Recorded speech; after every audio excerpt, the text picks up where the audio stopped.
Ina Bliss, Deborah Adosu, and I am Esina Fiagbedu. This is GhanaTalks Breakfast Show.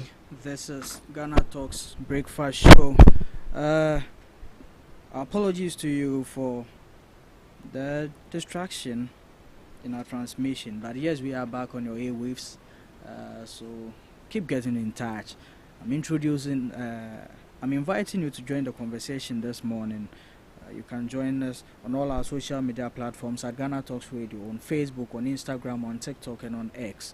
Our YouTube channel is GhanaTalks Radio. Our website is www.ghanatalksradio.com. Our phone lines are very open. You can call or text us on WhatsApp 0202 544 614 0202 544 614. Wes? Hello, Senior Mike. We are back. Yeah, sure, we are back. We are back from that short break. Sure. I know what you want to say about this break. I don't want to say anything. You shouldn't. So, change of government in terms of the economy, in terms of prices of goods and services, in terms of rule of law, because interestingly, we've had some protests being held under this new government already.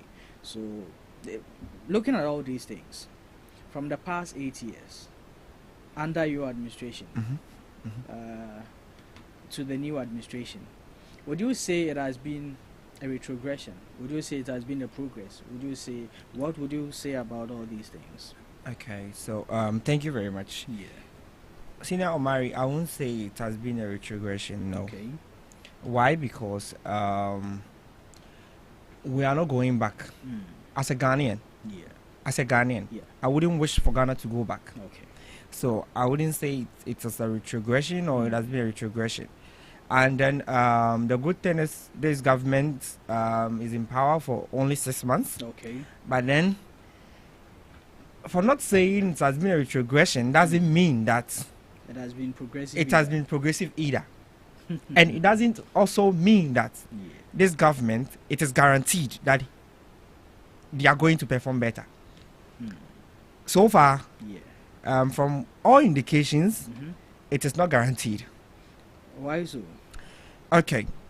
So you see, it's like raising a child. And sometimes you know the directions of your child. They start charity, we say, begins at home. Right? Yeah, sure. Okay. And then you find out that your child is not behaving or conducting him or herself in line of what you've been instructing him or her to do. You definitely know that the life my child is choosing will end him or her somewhere which will be unpleasant. So now, 6 months in power. 6 months in power, right? I can point out to about 10 things that these governments they've been doing or they've started, of which I know and think that will not yield a possible fruit or will not be pleasant to Ghanaians at the end. Take us through that. Great. Okay, so let's check some of the promises they were making during their manifesto and during their campaign and stuff. The most important one is taxes, right? Okay. This government claimed of ruling Ghana without new taxes. Okay. And you know one thing, the funny Did thing they is, say new taxes or nuisance taxes? no, they used the word nuisance and they said they will not introduce new tax. Okay. It wasn't even taxes, new tax, tax. singular. This was said by the current financial minister, Okay. Honorable Atoforsen. Okay. During his vetting, he stated this categorically. And now, do you know the funny thing? The funny thing is, my people will come and tell us that this is not a new tax, but it is an expansion of the old or the current tax. But is it not? Well, what is expansion? What is modification? Let's ask ourselves that question. Okay. I'm using Google Pixel. Okay. I'm using Pixel 6. Just yesterday, I watched a documentary of Google Pixel 9 Pro. Okay. or let's say iPhone 11, and you are telling me that okay, well, people are using iPhone 11, so now I want to modify it and come up with something new. The keyword is coming up with something new. So if you are moving from 11 to 11 Pro, are you coming up with a new product on the market, or it is the same 11? It is a new product. So expansion, it doesn't matter. If I am paying 1% VAT on this phone, and then you are telling me that okay, so let's do a modification, and now you are not paying 1%, you are paying 1.5, and you are saying it is not new. It doesn't ring well in my ears. Do you understand? Yeah. I'm trying to get you. One of the justifications they give, which I don't know how you will take it personally, but in terms of, let's say, the energy levy, what we are now calling the D levy, the Dumso levy, which was just an amendment of an already existing tax. The justification it came with was that we used to buy fuel for 16 cedis. Now we are buying fuel for how much? We never bought fuel for 16 cedis in Ghana. Fuel. When you see, Omari, when these people are talking, I want them to point to when particularly they are talking about. How much were we buying fuel for in 2022? Fuel was 14.59 in 2022. Why are you talking about 2022? No, you said we never bought fuel for. Listen, from what you are saying, you said you are justifying this because they said we were buying they fuel. said that was their justification to win. That when we all raised the question that we thought you said you are not going to introduce any more taxes or levies. That was the justification we got, and I'm relaying it to you what you make of that same justification that the NDC gave to in this. And I'm saying that first of all, there is an error. Okay. If they are saying that we were buying for 16 cedis, that is why they are introducing the energy levy, because there has been a reduction of the fuel price. Then let's make it factual that when NDC came into power, fuel was not 16 cedis. Okay. Do you understand? Sure. Great. And now, well, you said you've reduced the fuel price to 12 cedis or whatever it is now, and you are taking 1 cedi levy of every liter of fuel I buy. Okay, so I use Toyota Sequoia V8, which can take about 20 liters of fuel. I am going to pay 1 cedi, 1 Ghana cedi on every liter of fuel I buy. I don't want to do calculations here, or else I would have done that for you. Do you understand? I just want to state it as it is. If I want to buy fuel for 14 cedis without paying any levy on it, which would be enough for you as a government to take care of the energy sector or to make sure to supply energy to the country, then why not so? You see, it is not about the price of the fuel. It is the fact that we are introducing a new system or a new method to derive money from the people. That is the most important thing. Who even told you that Ghanaians want to buy fuel at 14 cedis or 12 cedis? I'm a Ghanaian. If I would buy fuel 2 Ghana cedis. So you cannot justify this, that because there's been a reduction, I am introducing a tax on fuel. Then what is the essence of the reduction? Do you get my point? But we all know the depth in the energy sector. And okay, so so don't you think that if, as a people and as a government, they deem it fair or convenient for us to at least contribute to let's say paying off these debts, which the entire country is indebted to? We are owing. Are you talking about the energy debt, or you are talking about debt as no, the energy debt. Okay. Yeah, because that is what this D levy is assigned to. Yes. Okay, that is what you think is assigned to. Okay, that is the definition they gave to us. No, they didn't give us that. Do you want us to? Okay, this is what they said. Okay. This is what they said for introducing the D levy. Okay. Okay. So the D-levy is going to generate a revenue which would use to support the power supply in the country. They never said it is going to take care of the debts. Okay. Do you understand?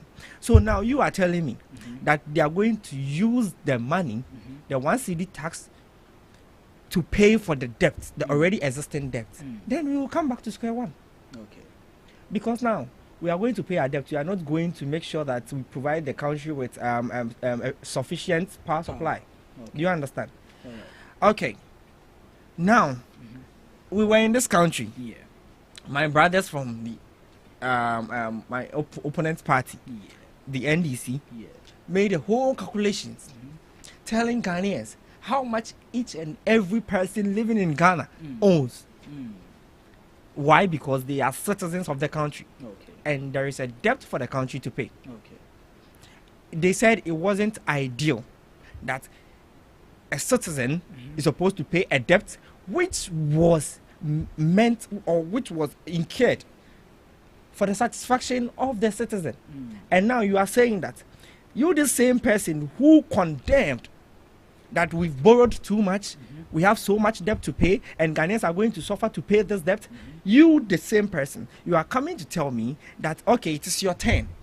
It is justifiable that Ghanaians pay the debt you said they are not supposed to pay. So, Omar, you see the twist. There are a lot to talk about today, and I will explain to you when people are saying this is a scam government, what they mean. Okay.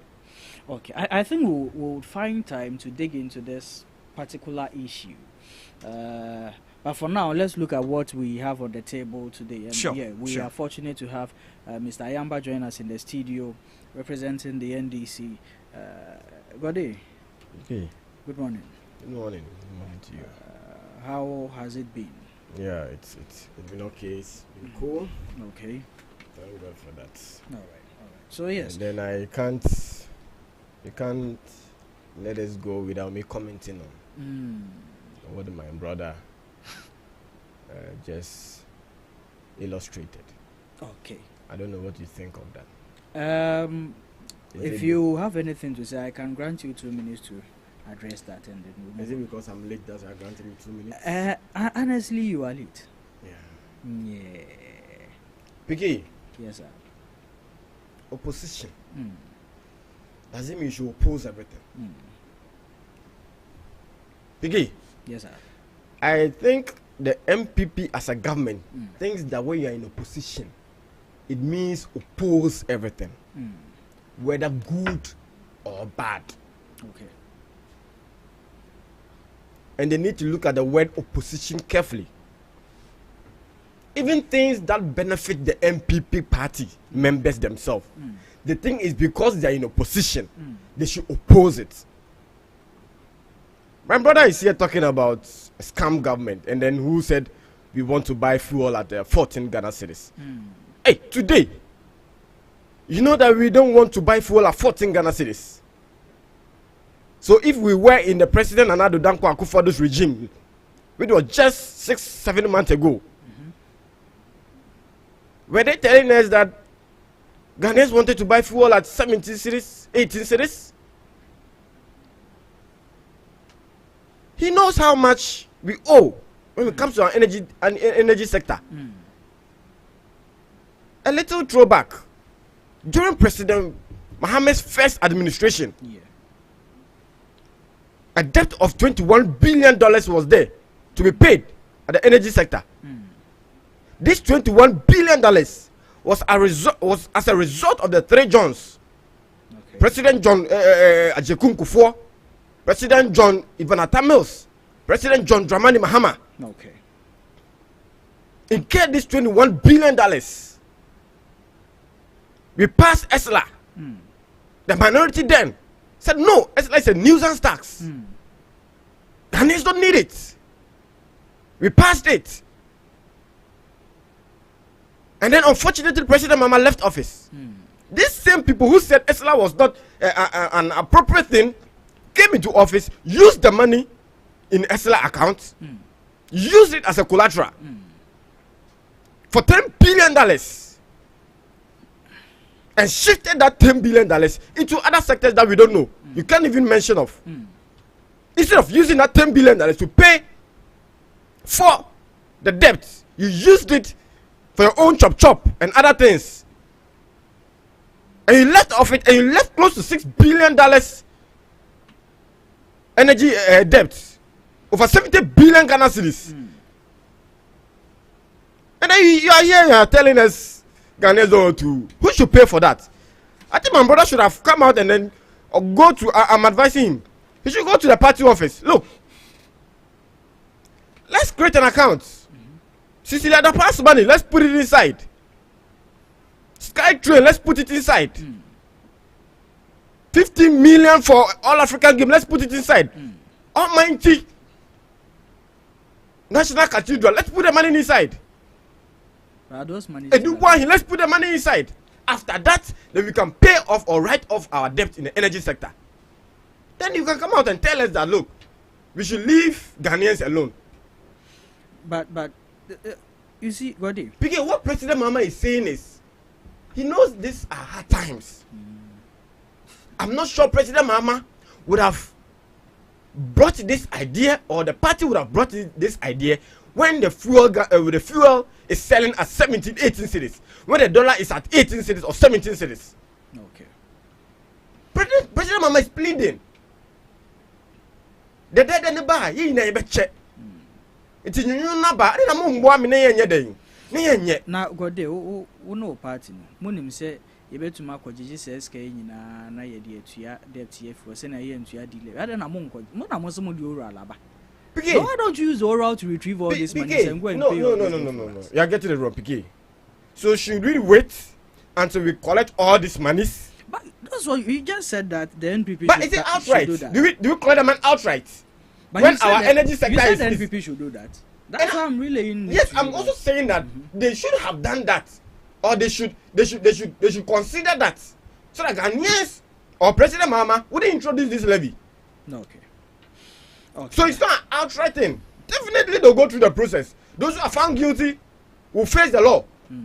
But until then, we need to fix our energy sector. Okay. Because 24-hour economy is on the way. And talking about that, I mean, let's get into the conversations right away. 24-hour economy, it kicks off tomorrow, 2nd July, 2025. As a people, as a country, how prepared do you think we are for the execution of this? Because we are prepared. Are we? As a country, as a party. Are we? Are we prepared? You're asking? We Yes. are prepared. Let me say a very big good morning to the President John Dramani Mahama. And then the Vice President, Professor Jinano Pokuajiman. All party executives, I say good morning to you. Okay. As well as the grassroots members. Yeah. Biggie, Yes, sir. 24-hour economy, a major policy of Ghana. A major policy of the NDC party. It is no joke. 24-hour is no joke. Let me use your platform to say a very big thank you to President John Dramani Mahama. Okay. A very big thank you to the Vice President, Professor Jinano Pokuajiman. A thank you to the Honorable Kushitano, who is the leader of the Secretariat. A very big thank you again to all members who brought their wisdom, knowledge, time, devoted their energy to draft this 24-hour economy, presented it to the President and to the Speaker of Parliament. We thank them a lot on behalf of Ghanaians. Okay. Again, PK, on behalf of Ghanaians, on behalf of the youth in this country, I want to use your platform, Ghana Talk Radio. I know it has wings to fly. It flies everywhere, within the country and outside the country. Sure. I'll use this medium to say a very big sorry to some companies which were collapsed during the Nana Addo Dankwa Akufo-Addo government. Sorry to the banks. Sorry to the microfinance. Sorry to the savings and loans. Sorry to Glovo.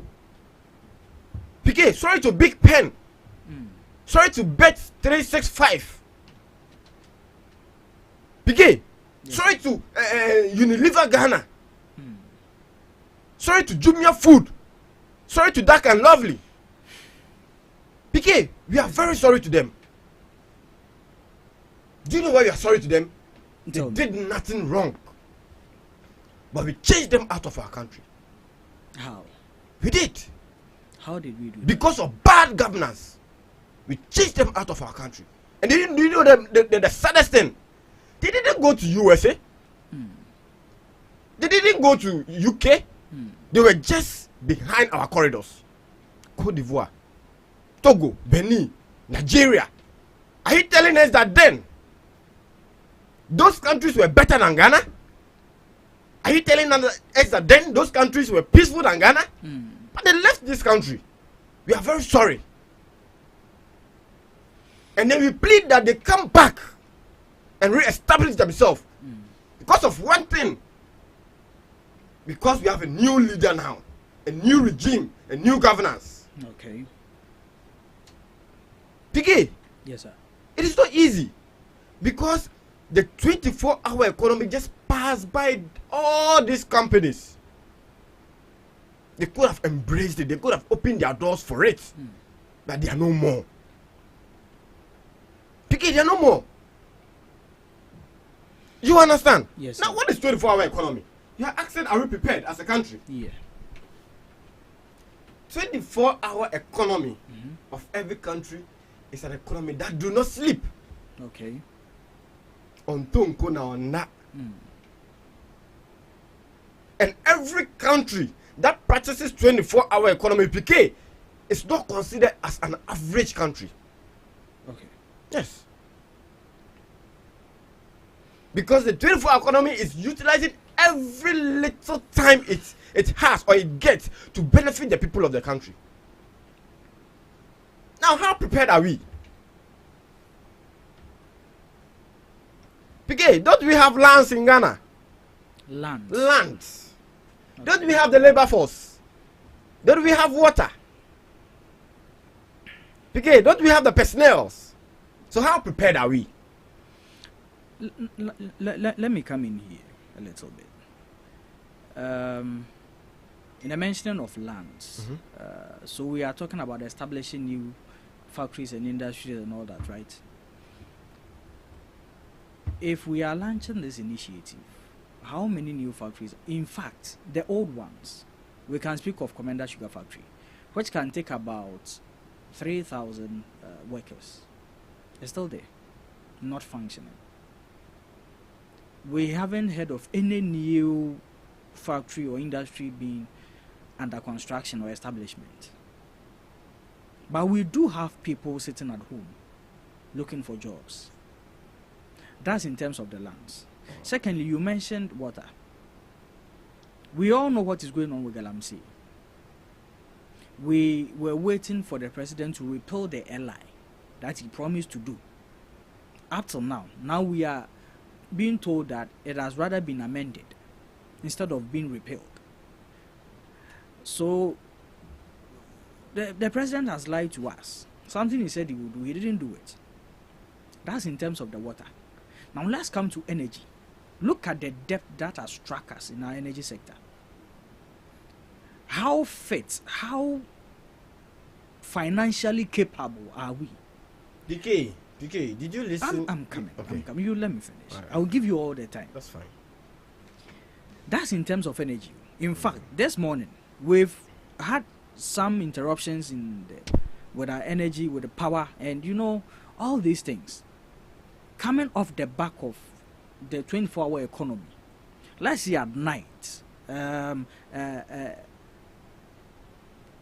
mill machine running. It always has someone there trying to mix something and all that. Then boom, powers are off. The person could even lose one of his hands or whatever, because there is no light there. And in terms of security, do we have the personnel to guard, to man, to keep us safe during the dark hours? So with all this, PK, are we really prepared? have you in any way landed your hand the document of the 24-hour economy? I have. You have. Yes, I have. And have you read thoroughly? Have you read into details? Unless there is something new you want to brief us on, I'll be glad to hear. Yeah. Yes, sir. You see, let me build my point. Yes. And then you get me better. All right. And so you see, this 24-hour economy, Yeah. because when you think of it, you think so broad. Okay. You think about employment. Okay. 24-hour economy. Currently, statistics shows us that Ghana has about 35 million citizens in this country. 70 million of which are females. 60 million of which are males.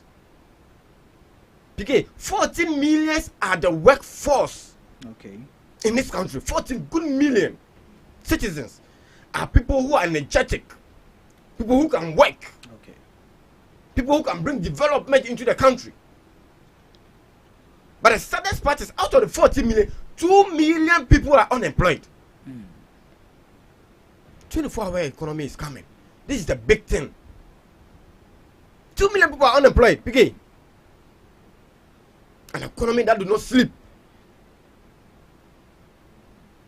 will benefit all these 2 million people. If not, more than half.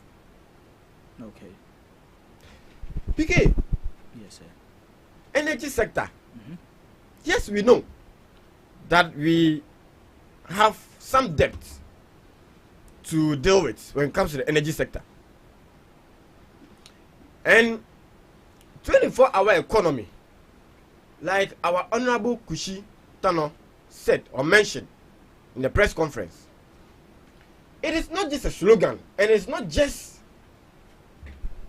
building of factories. Okay. No, it's not just building of factories. Apart from the building of factories, everything that comes around with it is what we are trying to implement. Okay.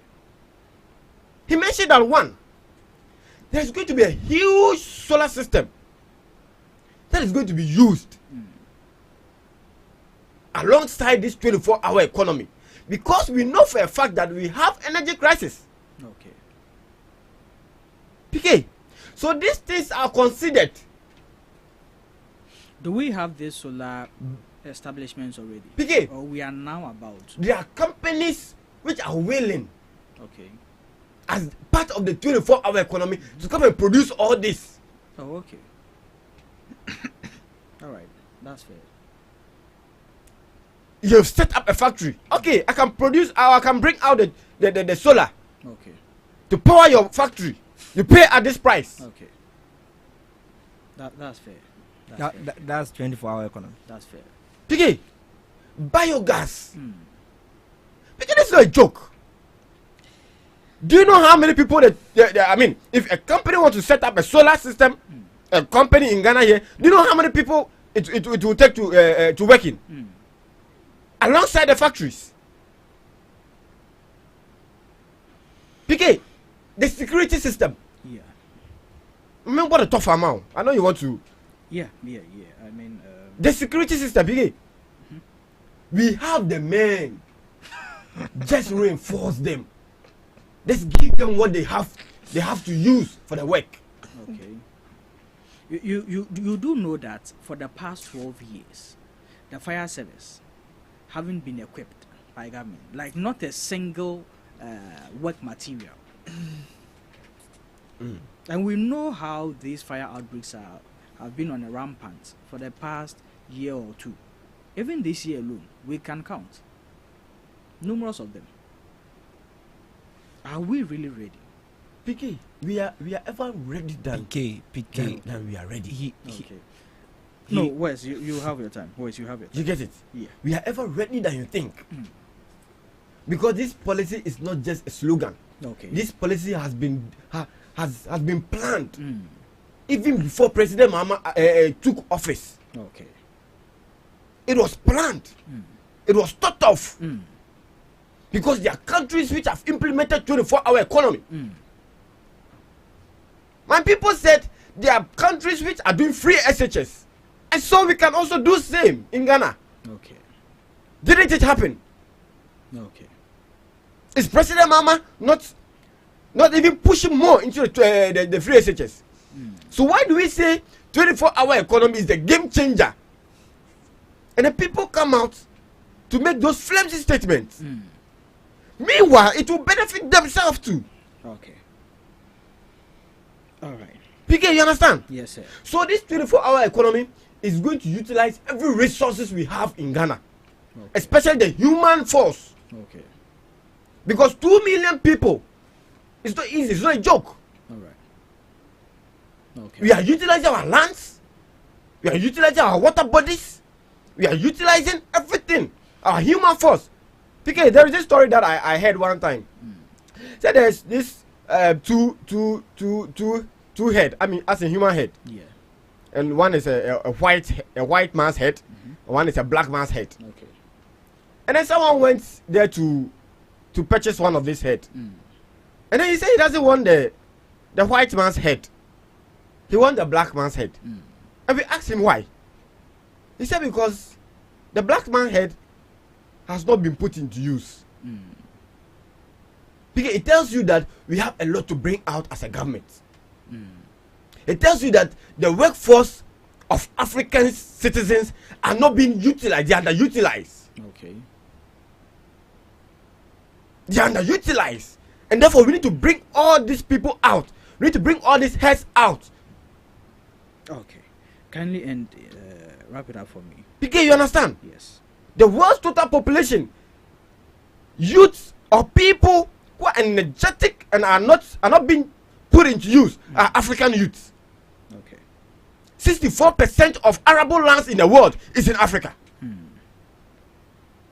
What are we doing to them? What are we doing with this?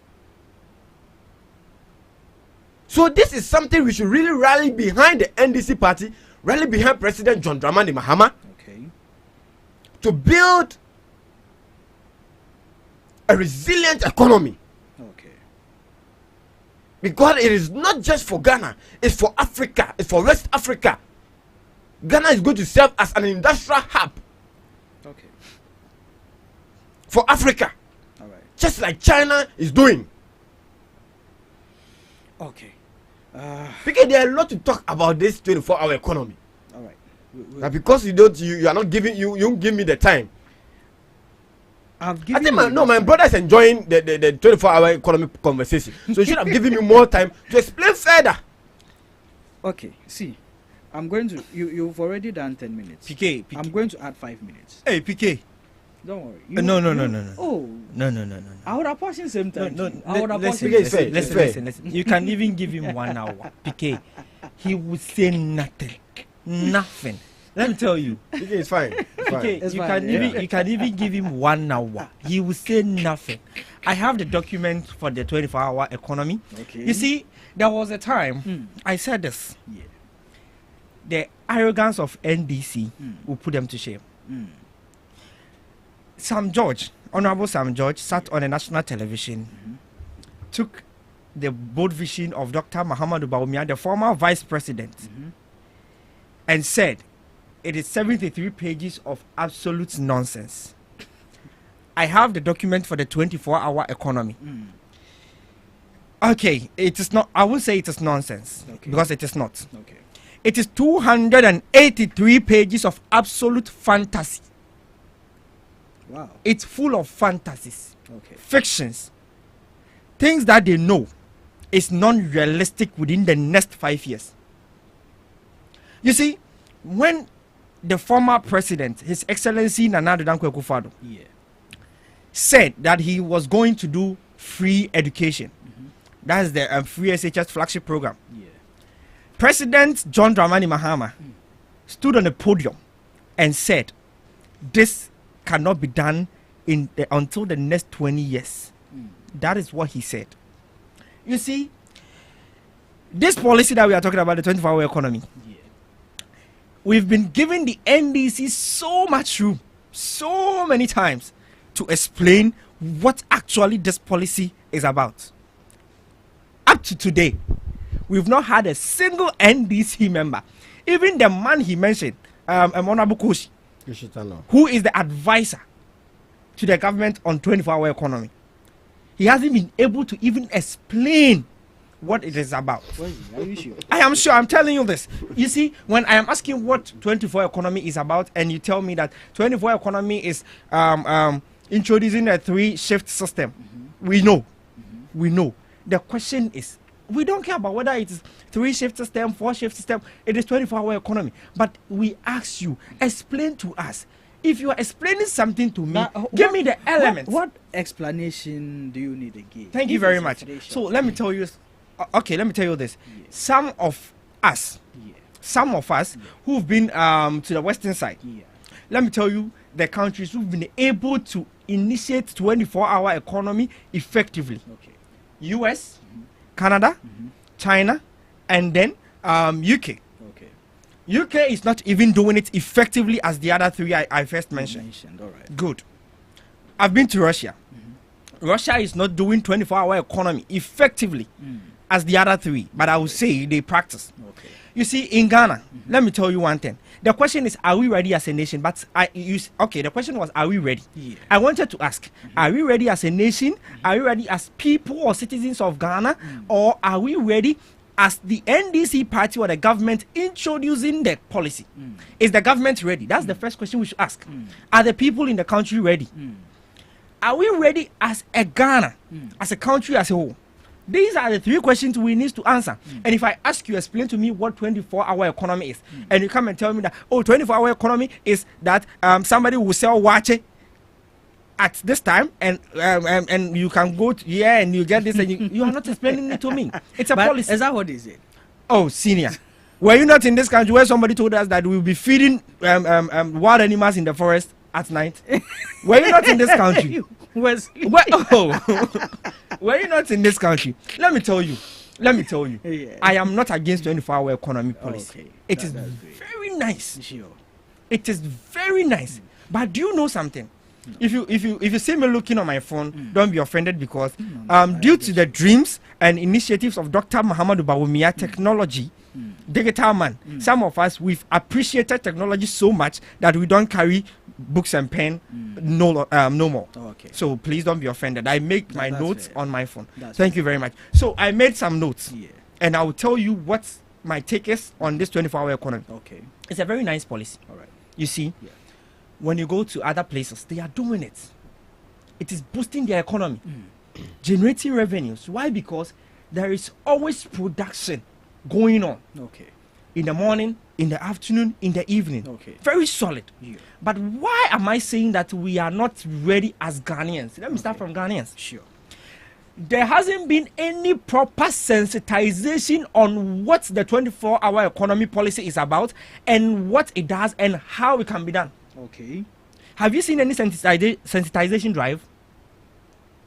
That, okay, we are about to start 24-hour economy policy. Yeah. Now let's build a team.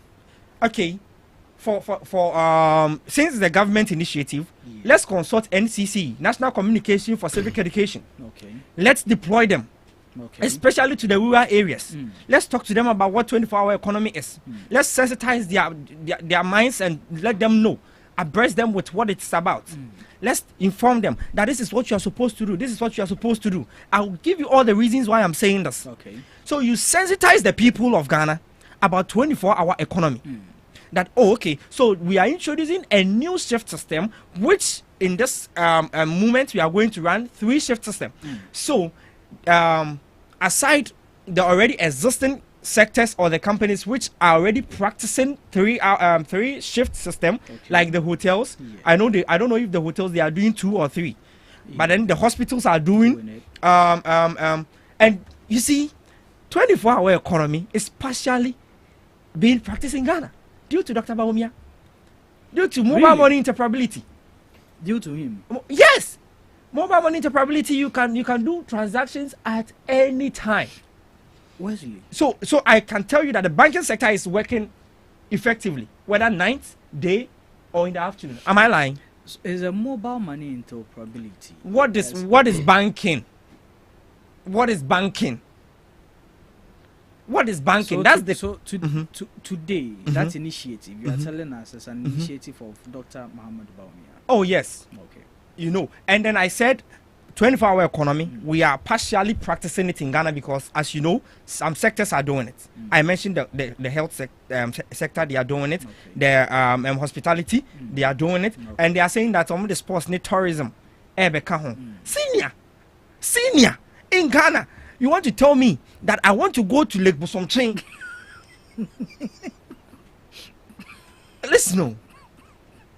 So there will be a tour guide at Lake Bosomtring 12 in the morning, 12 a.m. And this tour guide is going to take me around. Let's wait. Do you know where I'm coming from? I am coming from Yeji. 12 in the morning. Are you sure that even the transportation system we have in Ghana is favorable for this policy we want to initiate starting from this July? Are you sure? So let me tell you one thing. When you travel outside, Yeah. these countries that I mentioned, Yeah. they have about 5 or so initiative only for transport sector. I will mention them to you. Okay. Countries like Canada, Russia, US, they have and Netherlands as well. Yeah. They have this system, the train system, Yeah. where train works 247. Okay. They have the metro system, where the metro works. And do you know where the metro works? It works underground. Okay. You won't see a single metro on the surface. They work underground. Okay. So beneath the city, it is used as a station for transport means. They have city drives and other vehicles in the city where if you are a licensed person, you can just pick your phone, you you register, you pick the car, they will show you where the car is parked, you go and you start the car, you move it to where you want to go. At the end, you park and you take a picture, you put it on the app. They have the normal electric buses and now the normal taxi system. Okay. So the transport system is working.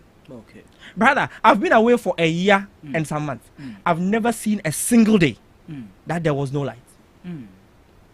We are living in a country. We want to run 24-hour economy system with 12-hour power supply.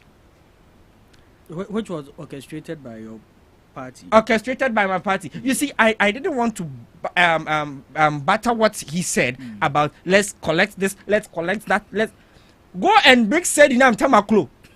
She was convicted. She was convicted. And she's working freely. Go and bring her. Claim all the money. When was she convicted? You weren't in this country, I'm PK. only asking you. PK. Oh, yes. When was she? She is convicted? the only government appointee who has been convicted absentially. I know. You she know, was, uh-huh. But when was she? When was she convicted? Yeah. You are asking me. Yeah. PK, are you trying to defend him that okay? No. So what are you doing? If you answer me, you get to know why I'm asking you. I will answer you. When you want the exact date when she was convicted, right? I'll give it to you. I have it. Okay. I came prepared. Okay. I said I made my notes. Let me. Sure. Okay. So Get Sedinam that for me. Tamaklo. I'm only building up to another question. That's Okay. what I was asking you. Okay. So Sedinam Tamaklo, Yeah. Accra High Court sentenced her to 10 years imprisonment. This was April 16th, 2024.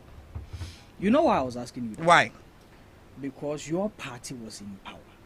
Why didn't you make sure? Uh-huh. Now you are on the next of the NDC to bring her back. Nobody is on the next. You should have initiated Personally, her coming back. personally, Yeah. I have a friendly chat about Sedinam Tamaklo's issue with my friends and stuff. Yeah. But I've never been on the NDC to bring her.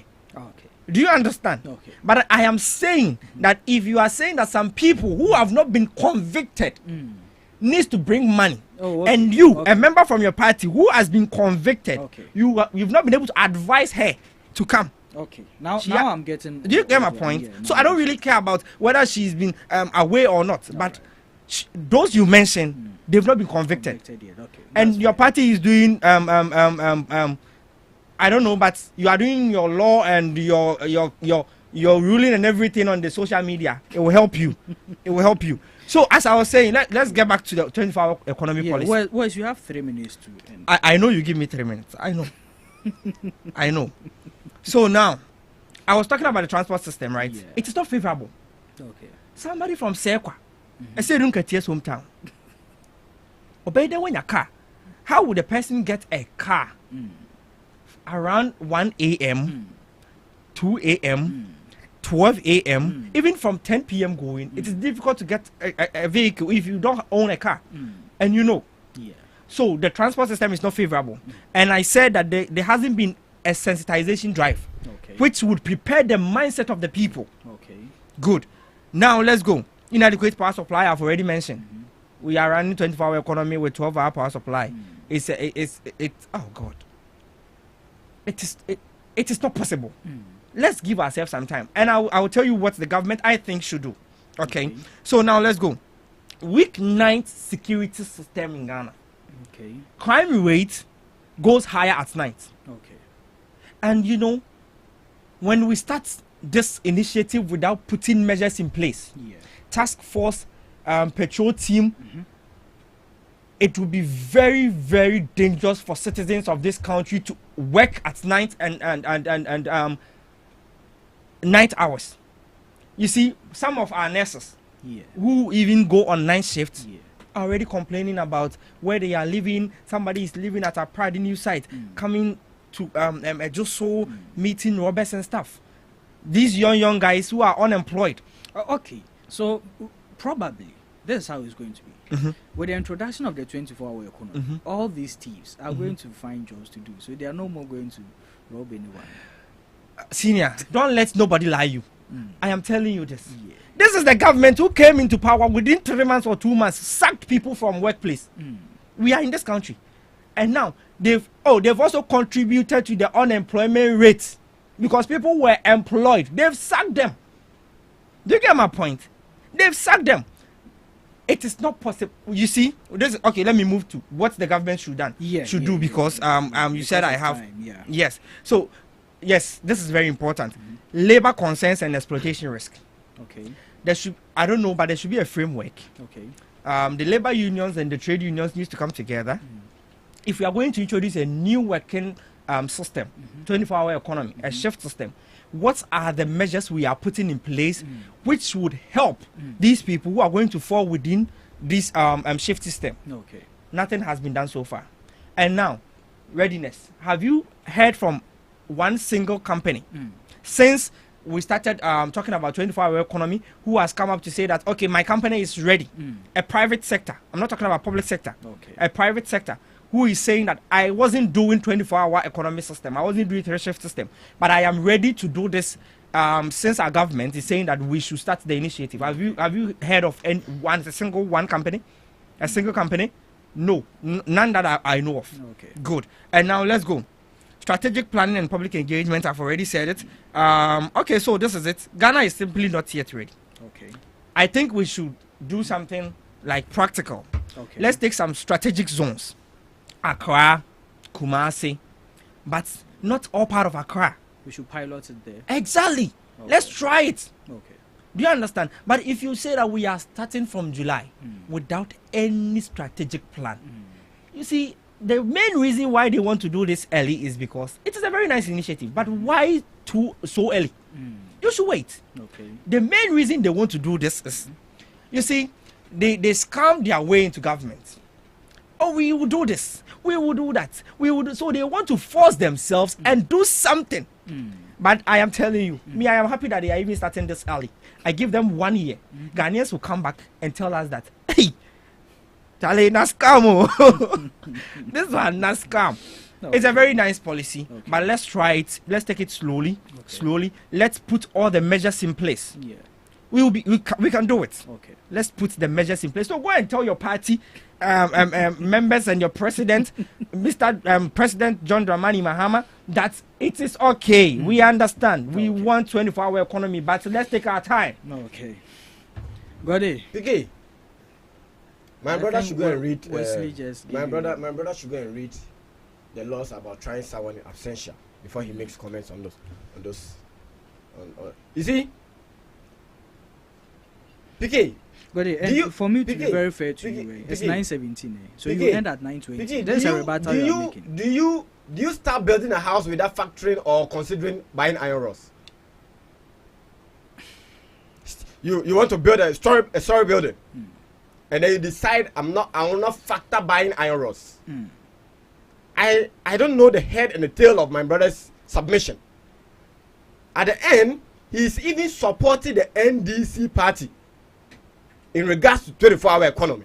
Who said I'm against 24-hour economy? I never said I'm against 24-hour economy. I'm telling you that the country is not ready. The country is not ready at this point. I'm not sure my brother has seen the document of 24-hour I have your document, 283 pages of absolute fantasy. You can have it, but have not read it. 283 pages of absolute fantasy. Yes, This is what I'm telling you. You see their problem. How many minutes have it taken? I am saying that the arrogance of NDC. My brother is saying that we sack people. You did. You did. But yes, and it's justified. You did. And it's justified. Okay. Because as a government, when you know you are losing power, you can collect all your apparatchiks, put them in public office, and expect that somebody come and pay them. Oh, okay. When some of them did not even write an application letter, some of them did not even go through an interview. Then you don't know. Aptitude test. Then you don't know. On the 5th of this is my time. Really? No. Listen. I was quite ready. Listen. On the 5th of December, I respected my brother enough. I had a lot to counter him. On 5th of January 2017, so President John Dramani Mahama appointed people at dawn. Okay. 2 a.m. Let him finish. You see, President Ronaldo, that sometimes I don't want to be talking about the past administration. Then don't. Because that is not what. Then because you're why we were voted. Just left with 1 minute. I gave you 3 minutes. Now it's 9:19. Because again, why I'm saying he didn't read the document. Yeah. You are telling us pilot. Look, if you can't read, let's get him the video of Mr. Gushitano explaining the 24-hour economy. Okay, what did he say? That they will require 4 billion cedis before they can start the 24-hour economy. That's what he said. That is the only key thing we pick from what he said. Oh yes, listen. I know that is the only key thing you because pick. You are not prepared. Because you think that there is you and I know. You and I know.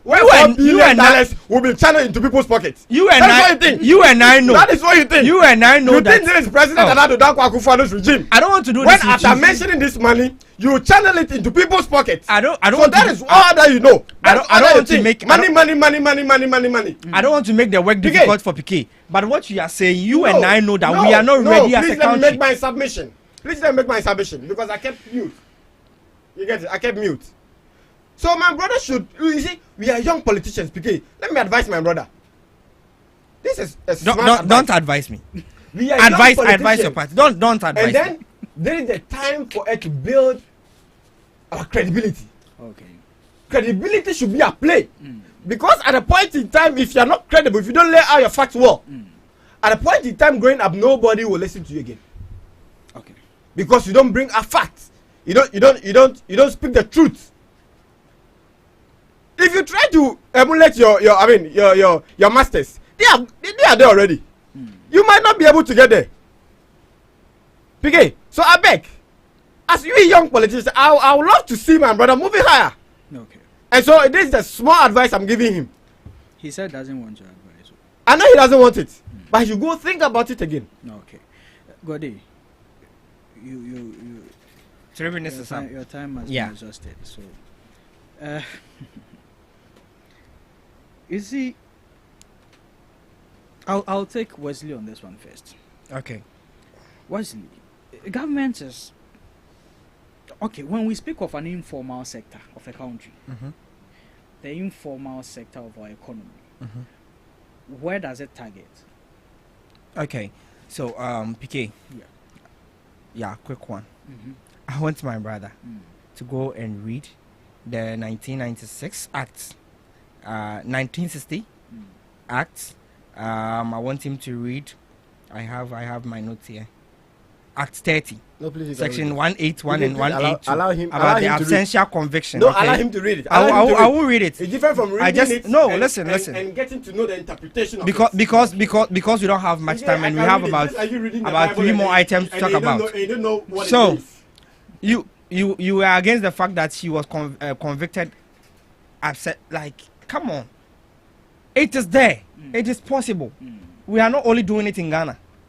It is being done everywhere. I'm asking you to read It's a law. And read It's law a and it's interpret a it law. for me. It's a law. Yes, it is. Go and bring her. It is. Go So and read. bring her. You don't just- So let's just go. quote it. Read Okay. it. So the informal Read it, sector. people. Yeah. The informal sector, Read it. it's- Read it. I tell you to read it.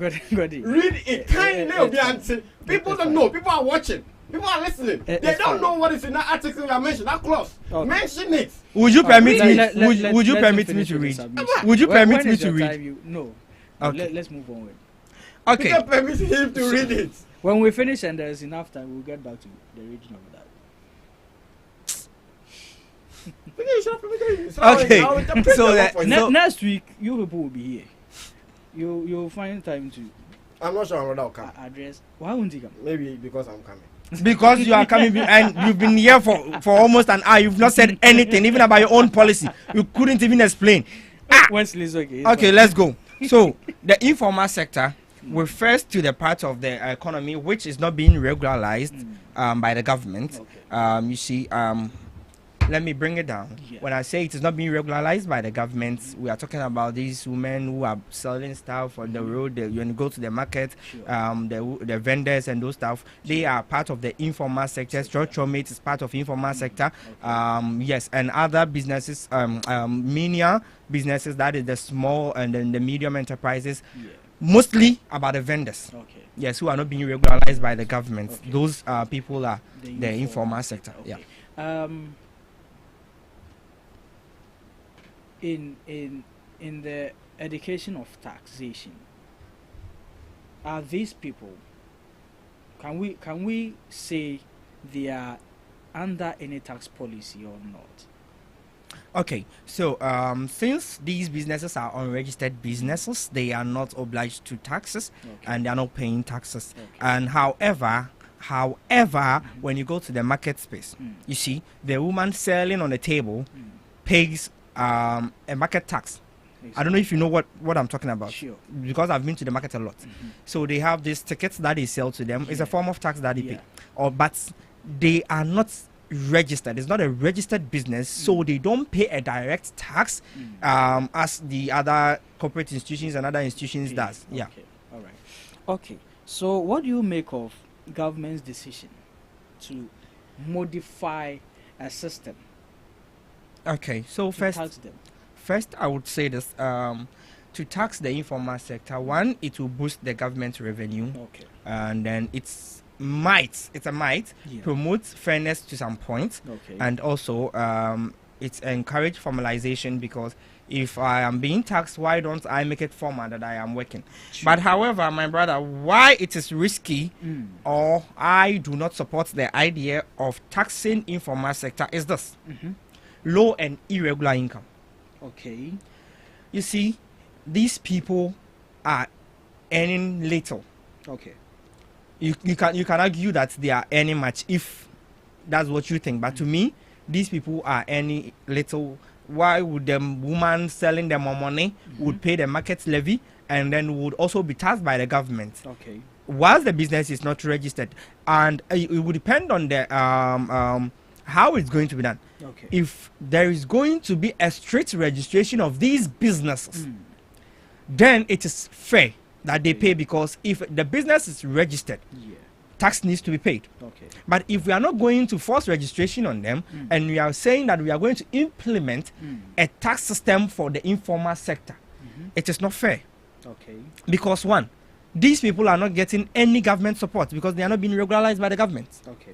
It's not a registered business.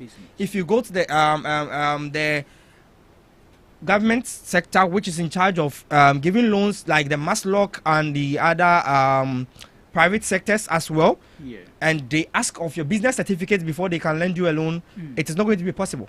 So these women are not getting any support. It is by themselves and by their families. So one, they are earning low, and then cost of compliance. Okay. Cost of compliance, they lack records or accounting system. Okay. So how are we going to tax them? Then you come and you tell me that, woman, how much do you make a month? How much do you make a week?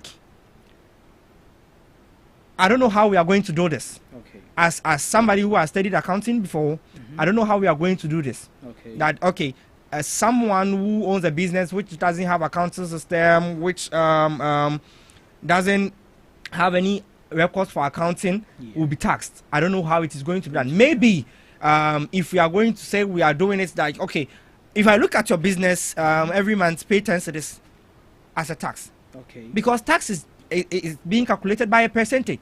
Sure. So how are we going to calculate the taxes they are going to pay? That is another problem. And then taxing the informal sector could be counterproductive. If taxes are harsh or forceful, it may lead to resistance, evasion, or even shutdown of small-scale operations. Because if the woman selling them money on the market thinks that she cannot pay taxes for this little thing that she's serving and the little she's earning, she will just stop. We've had so many cases where women will just stop working because people are not patronizing them. They are not getting any money. They are just incurring cost upon themselves, and they will stop working. So if I am earning so little already and the government is taxing me, aside the market levy, and then those who are on the roadside too, I learned they pay something too. Yes, where I'm coming from, when you go to Kumasi, Edum, we have these people wearing the blue taking money from them every single day, and the government is going to tax them. They will stop. This woman will stop working, and this will result in unemployment, because if they stop, they amount to the rate or the number of unemployments we have in Ghana. And then what I think should be done is we need to formalize through incentive. The government cannot just say I am introducing a tax system. However, that is why whenever I make my submissions, I bring out what I think should be done. So I believe that we formalize through incentives, like we offer training, microloans, access to pension schemes and stuff. That is why President Kufuor in 2006 introduced the Maslock. But you see, the one that Tamaklo. Yes. But I don't want to talk about it. This and then I learned last 3 years during Nana Addo Dankwa Akufo-Addo's government, they were giving some form of support to the market women. I think it was about 1,500 or so to support their businesses and stuff. These are all initiatives that we need to do to support these women. And then let me tell you this: even if we are going to register their businesses, it means they are going to pay for the registration. And I don't know if you've registered any business of late. It is around 600, 700 cedis or so. Yes. And I didn't even know that we have express business registration. We have express in everything in Ghana. You see? So this woman is going to pay for the registration. She doesn't even know what the registration is about. Do you understand? Yes. So and then also we can provide visible benefits to informal sectors to see their value in being part of the system. So we just have to let them know that they are part of the system, and their contribution to the revenue generation counts. As a Ghanaian, I will always say this: as a Ghanaian, there are some things that I wouldn't be against, but I think should be done in the right way. And so you think this introduction by the government has not actually been done in the right way, and we are not in support of that? The government said they are going to introduce the tax system. So as I'm sitting here right now, I am waiting for the framework, how it is going to be done. But whatever being the case, it's a good idea. Because to some point, it is not. As I said, they are paying the market levy. Do you understand? And the market levy, it is fixed. She knows that I'm paying 1 cedi every single day. No matter how much I make that day, I am paying 1 cedi. You are going to tax them, introduce a tax system. This tax system you are going to introduce require accounting, require a lot. So if I am going to pay taxes as somebody who is selling oranges, I need to hire an accountant or auditor. So it is not something simple that we can just say it is normal, so we should do it. How can the woman who sells orange, the woman who sells money, hire an auditor or an accountant to help with her taxations? So we are incurring so much cost on them. When they are paying the market levy, there is going to be a new tax system, and they need to hire a second person to help them with this, and they need to register their business as well. Okay. Do you understand? While there is no support coming from nowhere. And the last thing I would say is, if we are to do this, the best way to do this is with a mobile money system and I mean a convenient way for them to pay their taxes. Okay. You see, the NDC party and the NDC government, Dr. Mahamudu Bawumia is living in the dreams of the NDC government and the NDC party. Whatever they are dreaming, he saw it and he has done it. Okay. Whatever they are dreaming, the NPP government saw it and we are living it. This thing that we want to do, this taxing that we want to tax the informal sector, the appropriate way is this e-levy that was introduced. You see, I've never been against the e-levy. He will laugh. Let him laugh. Let him laugh. You've scrapped e-levy. You've scrapped COVID levy, but you are introducing toll booths. You said you reintroduce toll booths, but electronically. You are now about to tax informal sector. You are happy that you've scrapped e-levy, you've scrapped COVID levy, but you will tax informal sector. You are bringing back toll booths electronically. And then again, senior, tariff adjustment. From 14 point something. Just 25th June, there was 2 point something increment on tariff. You are happy. And you see, the NDC, because I understand there was hardship during the last administration. Okay. They've dwelled on that to eat into the heads of or the minds of Ghanaians. And so Ghanaians are blind now. They cannot see anything. This is why I said I will prove to you that this government is a scam government. If people are saying me, I don't oppose. It's a scam government. Okay. I'm scrapping this, but in a way, I will kill you softly. That is what they are doing. So this woman, who is selling my money, pays 1 Ghana cedi or 1% levy. Okay. When she makes a transaction which exceeds 100 Ghana cedis, she pays 1%, which is 1 cedi, right? I'll scrap it off. It is nuisance. I'll scrap it off. But woman, scrapping this off, you are going. I'm introducing a tax system, which will incur that you pay a tax according to the amount you make a month. Okay, and that wouldn't be fair. It is not. Okay, all right. Thank you, Wesley. Piggy. Ready? What was my brother saying? You are telling me you didn't hear anything. He wouldn't. Yeah, I say, I'm telling you. I don't know. It is all Kasaba. I don't know.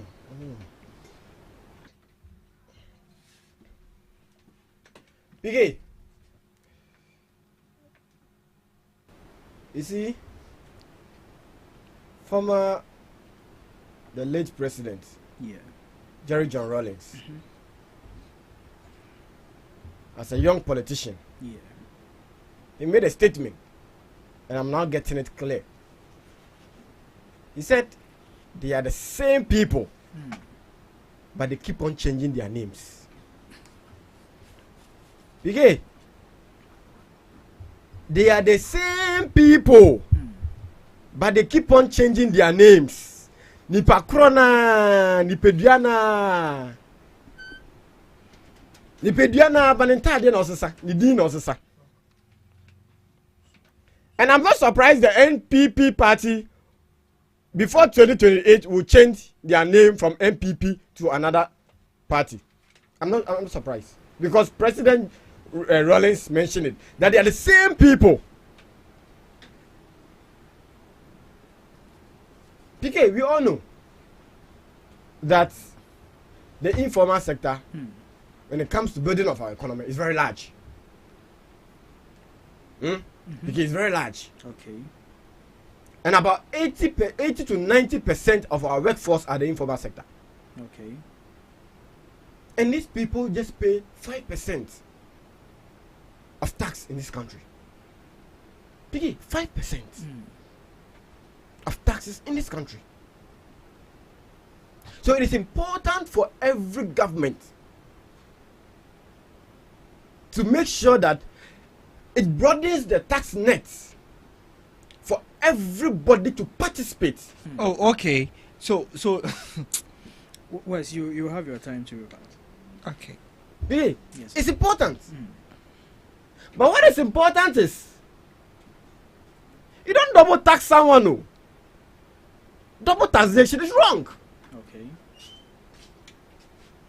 Double taxation is wrong. Okay.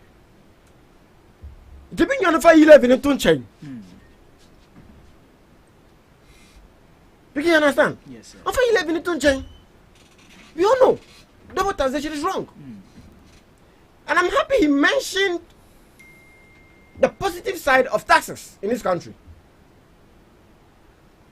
We were here. You said we can't do a lot if we don't tax, if we don't bring e-levy. But till now, we don't know of one project that was constructed, was initiated with e-levy. I'll go there. What I'm saying is, it is very important that everybody or every organization, every institution, every individual in a country pay tax, whether direct or indirect. The market women needs to pay tax because this is a way to increase our revenue.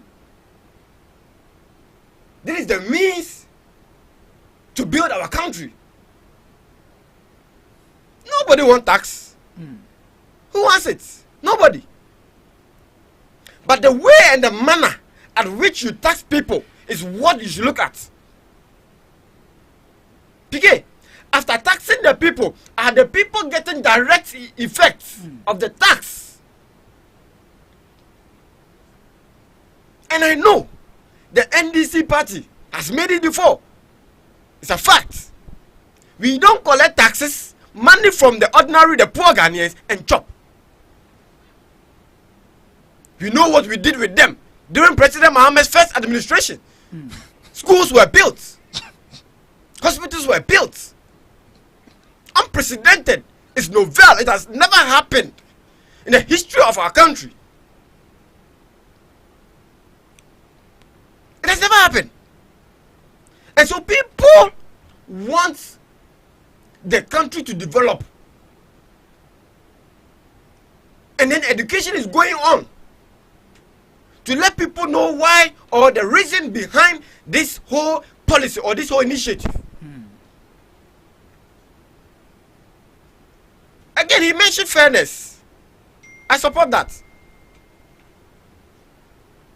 Because at the end, there are people who are paying taxes and then some people are not paying tax. But at the end, we all use the same facility in the country. Okay. Hospitals, we all use the same hospitals. Roads, we all use the same roads. So why is it that some people need to be taxed and some people need to avoid tax? Okay.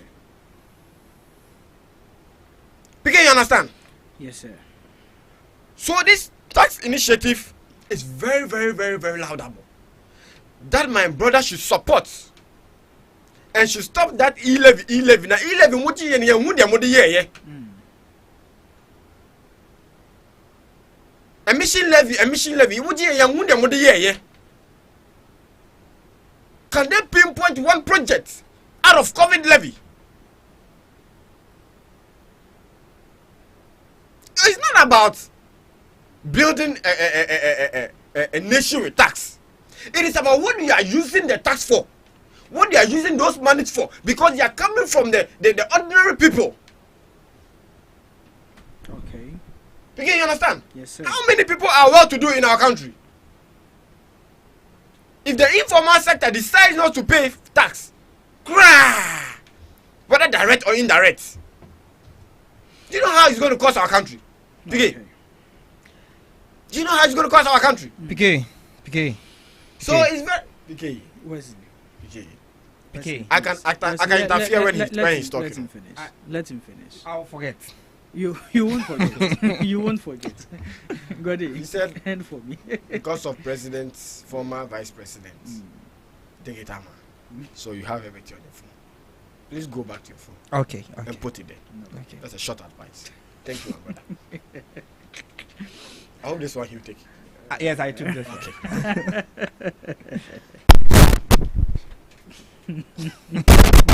PK, so it is very important that we broaden our tax nets. Okay.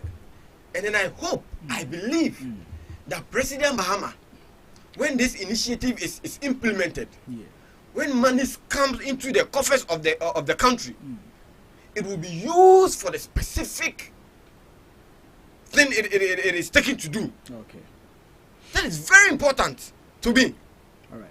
But Gode, let me ask this before I leave you on this issue. You said when we speak of the informal, right now we have people who are doing all these online businesses, and even the vendors. When you go to the markets, they are not all selling the same thing. So definitely their incomes are not the same. How are we fairly going to tax these people? If I am selling something which a product, a single product of mine can, let's say, get me 30 cedis, and then this person's product, a single product, gets him only 5 cedis, and you are taxing us. Okay. Yeah. Let me just answer your question short. Okay. Make it short for me. Banks pay tax, right? Yeah. Supermarkets pay tax, right? Do they pay the same amount of tax? Yes, because they are formally regularized. Like once it's formal, you have a way to know their revenues. I don't know if you get what I mean. I understand. But this is an informal sector. Like it's very difficult, very complicated to capture. Again, Yeah. when you go to the marketplace, the market my brother was talking about, Yeah. not everybody pay the same amount of what do we call The market levy. Oh, there is a name for it. Yeah. Not everybody pays the same amount. Okay. So there is a structure that is going to be implemented based upon consultation. Okay. Because you see, the NDC, the government doesn't do anything at all. You remember one thing President Mahama did when he assumed office? What did he do? It was a broader consultation on the economy. Okay. So the NDC doesn't get up. We even consult from the past administration. That is one beautiful thing about President Mahama. Okay. Yes, you're ending in 1 minute. We don't know it all. Okay. So trust me, Obiya Benyane Chefa All right. as to what you deserve. Okay. Thank you. Thank you very much. Wes, PK. you have 2 minutes to. Oh, address 2 what minutes. I- yeah, 2 Okay. minutes. PK. Yes. Unless my brother and the NDC government tells me Mm. they don't know what direct and indirect taxes are. Mm. He made mention of the fact that everybody needs to pay a tax in the country. Mm. I'm going to mention some few taxes which are already in existence and Mm. it affects every single individual in this country. Okay. 1, value added tax. Okay. Everybody pays. Okay. Good. 2, we have national health insurance levy. Okay. Everybody pays. Get fund levy. Everybody pays. Mm. Communication service tax, CST. Everybody pays. Okay. We have import duties and levies. Mm. Everybody pays. Excise duty. Mm. Everybody pays. Environmental or plastic levies. Everybody pays. Do you know why and how everybody pays this levy? Because these levies are fixed into prices of things we buy every day. Okay. And my brother is telling me that the woman at the market is not paying tax. And it will be only fair that everybody pays tax. Okay. These women, they buy stuff just as we buy stuff. And these women, I mentioned that they pay some form of levy at the market. They call them ticket or is it the tree name for it is in Tokwatu or something? I don't know. They pay that at the market every single day, not weekly, not monthly, every single day. And you know the certain, this informal sector we are talking about is not being regularized by the government. This woman you are saying that needs to pay tax as the bank manager is somebody who will go home at the end of the day when she is 70, when she is 60 without receiving any pension remuneration. And you are telling me that the fact that she's a Ghanaian and these people, we have a formal sector that pays tax. We have a tax system for them. There should be a tax system for the informal sector. Who told you that the informal sector doesn't pay tax? They pay. Okay. It is just that we want to rob the citizens of Ghana. The government, the NDC government, wants to rob the citizens. You said it will be only fair that everybody pays. You mentioned that I said there are directors and indirectors. When they were fighting e-levy, which people were they putting in perspective? They were saying that why would a market woman who earns 100 cedis and trying to send the money to her mother in the village pays 1%, which is 1 cedi levy on that? That was your case. That was what you people were championing. So at that time, you realize that you are advocates and you are advocating for a particular cause. Now you've realized that what we were advocating for the crowd, it wasn't that realistic. We're just doing this for political gain or political achievement. We just want to achieve something politically. It is not that we think about Ghanaians. That is what you are telling me now. You mentioned what they use that is what you are telling me now. And you mentioned you mentioned that President John Dramani Mahama, when we pay the levy, we are going to use it for something. During his time, we built schools. He's done it before. During the time of Nana Addo Dankwa Akufo-Addo and the NPP government, go to all the SHS across this country. You find a project which was done during the tenure of Nana Addo Dankwa Akufo-Addo. Over 200 hospitals were started. Look at what he's saying. Over 60 were completed. Now, the health minister, Minta Kano, can boast and say, I'm going to commission a project. And you are sitting here telling me that the Akufo-Addo government couldn't do anything. Like the Ashanti regional minister not, when you were asked to mention. I've mentioned over 200. No, I've mentioned over 200 hospitals which were started by Akufo-Addo. Over 60 was completed. What are you telling me? I've mentioned free SHS. Free SHS. So you want me to tell you that we took e-levy and we used it to buy a phone, bro? How do you think as a party? NDC, how do you think as a party? So we should name every single thing to a particular thing. We can name. How do we build a country? How do we build a country? You can the road you and I are using. So you think Akufo-Addo used his pocket money to construct the road? Okay. I'm not done. I'll finish with him very soon. Please, just give me 1 minute. Just give me 1 minute. It's 9:49, right? I know. Okay. So my brother is trying to be like somebody. Okay, I know you are a hardcore NDC member. I understand. And you will defend NDC on any grounds. But what you are saying is Ghanaian first. A responsible Ghanaian will not tell me that my mother, who is paying levies about 8 or so already, indirectly, should also pay another tax, which is going to be we should introduce a tax system for her to pay a tax that will make it fairly. The word fairly, you shouldn't use it again. That it will be only fair that the informal sector pays a tax because they are not paying anything. Who told you? You don't know. Okay, it's 9:50. Gentlemen, I can't rebut that. It's fine. You don't have anything to say. The best you can do is that when you are making your submission on the last topic, you chip in something. But he doesn't even have anything to say. We are not going to exceed our time today. So you need to. How many minutes more? We have 10 minutes left. Yes, and with the last topic, we can probably do just 3 minutes. In the history of Ghana, President Mahama has he did what? In the history of Ghana, the president who constructed. Do you know that the former president Kufuor has asked that President Nana Addo should apologize to Ghana? The NDC, your party, is saying that because I asked you a question. They have real problem, but they don't know. They are always poking their nose into NPP matters. You see, and I wish we will find a day to talk about these issues. We can decide to forfeit the last topic and then we do the banter. We can do that. Yes, I would love that. I would love that. I just want to put my brother. That won't be fair to our audience who are waiting for us to hear. Okay, let's answer that when we have time. But for now, your party is saying that you are going to build some cheap hospitals, which is a good thing. Yeah. But you see,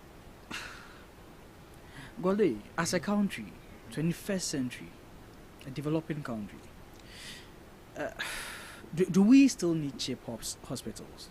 That is one question. And secondly, we know that Agenda 111 hospitals, which was started by the previous administration, are still there uncompleted. No, Why my don't brother we? said they are But what do you say about it? No, Are no, they he- completed? no, Are he- they No, he completed? said they are completed. But I am asking, are I they said completed? he started over 200, completed over 60.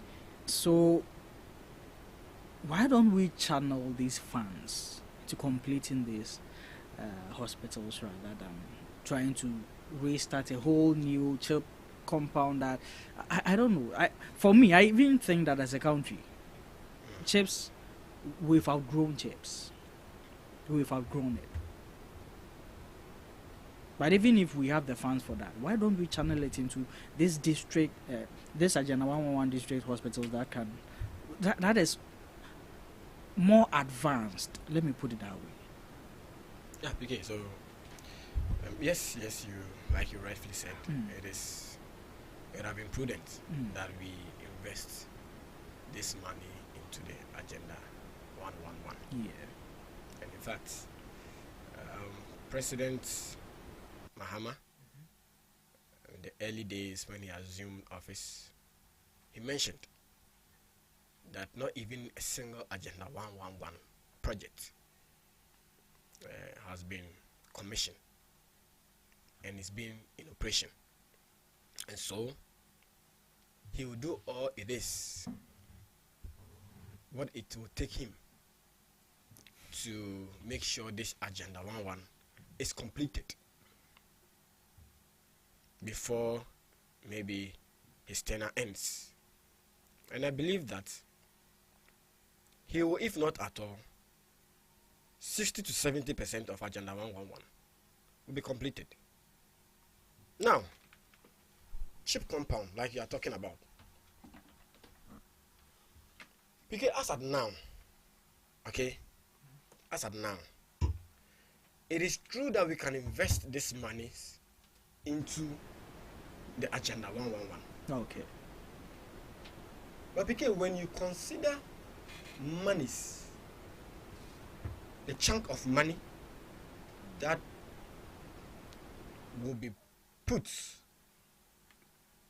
or that will be invested in Agenda 111, you can't compare that to chip compound. Because the Agenda 111 needs huge sums of money to be able to complete all.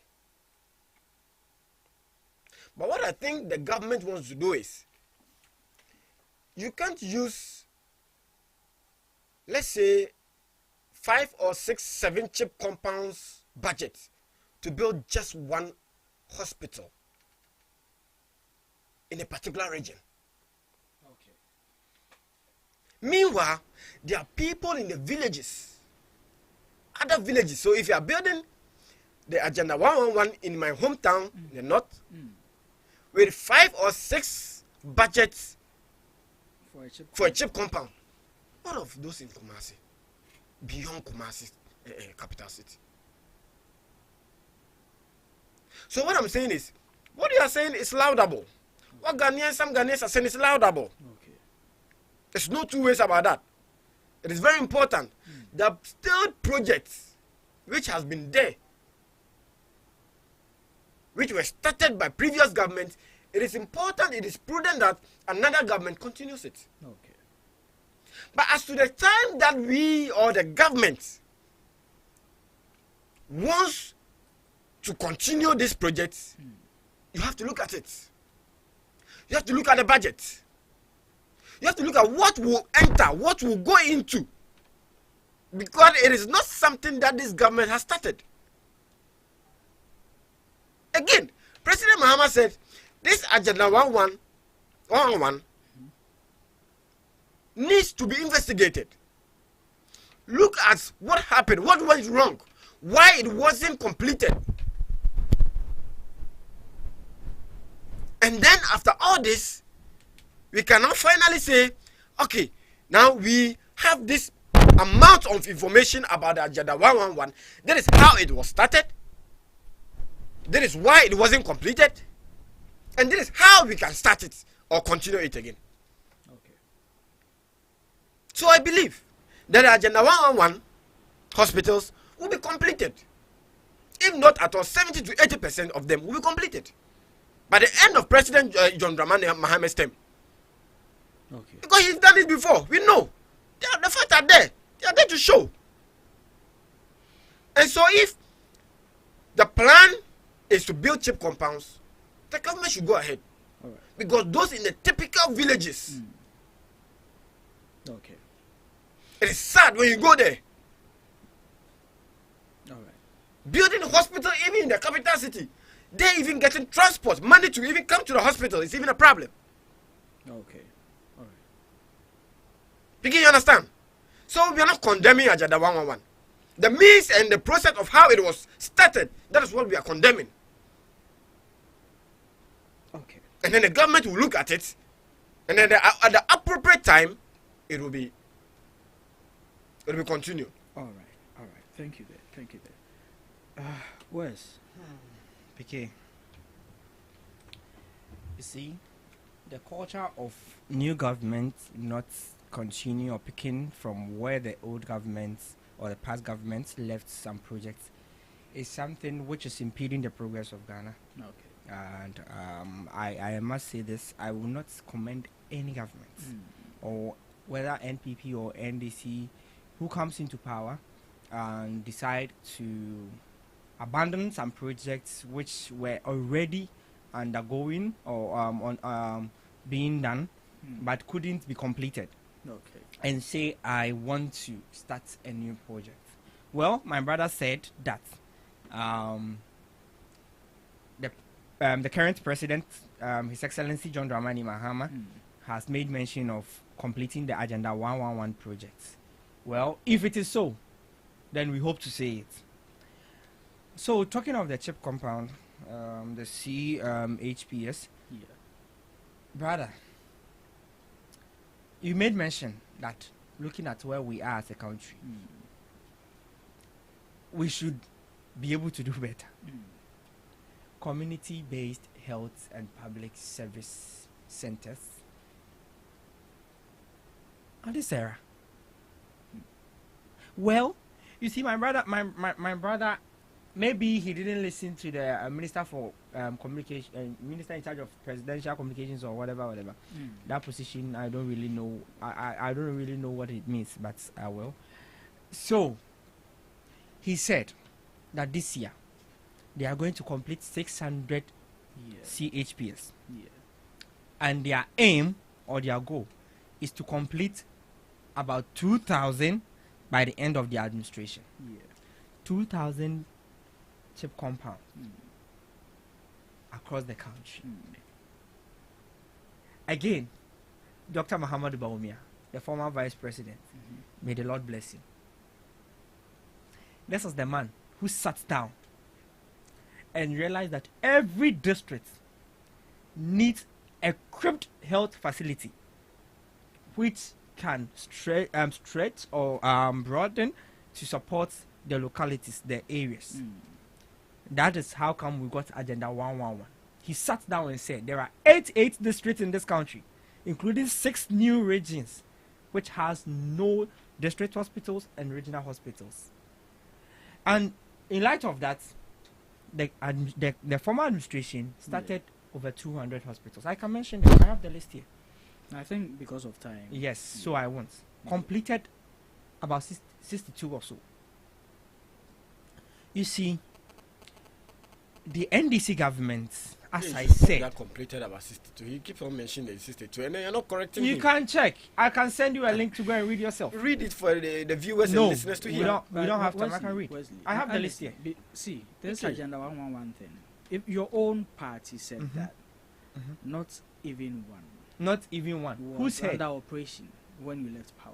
Only one was equipped, but they weren't even staff there to operate it. So so let me tell you the problem. It was because they weren't staffed. It wasn't like they weren't equipped. Okay. Fair. Okay. Let's finish. Okay. Because I want to tell you the ones that I know that were equipped in Ashanti region. Okay. Good. Okay, so as I was saying, the NDC government, you see, as I said, they've said so much. So they want to do something just to stay in the minds of Ghanaians. Okay. 600 chip compounds by the end of 2025. This is the government who promised that E blocks. How many E blocks did you promise? You promised 200. You completed 56. It wasn't even complete. Some of them, good, were not also in operation. They were not operational. It took the Akufo-Addo government to convert some of these E blocks to this new initiative by Dr. Richum. TVET and yes, the TVET and then the science and something. So that is what we expect every government who comes into power to do. What the previous government started and couldn't complete or left abandoned should be converted to something. I wish the current administration would say that, okay, the idea of getting a district hospital in every district is rich. Then let's complete that. Once we have that, with the support of the zip line, we can be able to help the district. If there is a district hospital, definitely there will be other hospitals in the district. The district hospital would be able to supply the other hospitals, which will be equipped enough to support the district. So let's say Bosome Frehon. If we have a Bosome Frehon district hospital, and we have a town like Montour, but there is a hospital at Bekwai. No matter what, the district hospital will equip the Bekwai hospital to take care of Montour area. Do you understand? Sure. Let's complete this first. Now, let's go back to the chip compound issue. I think Ghana is way ahead of chip compounds. At least we can do better.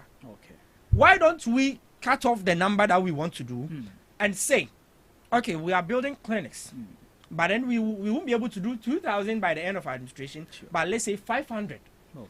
My brother is talking about cost. You see that problem? Cost. Why won't I do 5 for this instead of using this amount of money to do 1? That is not how we build the country.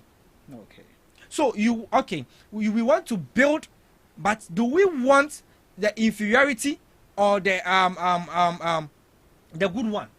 Do you want to do something inferior? No.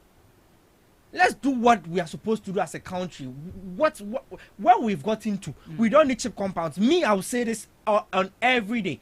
That Ghana doesn't need chip compounds. We don't need it. We need equipped hospitals, equipped clinics.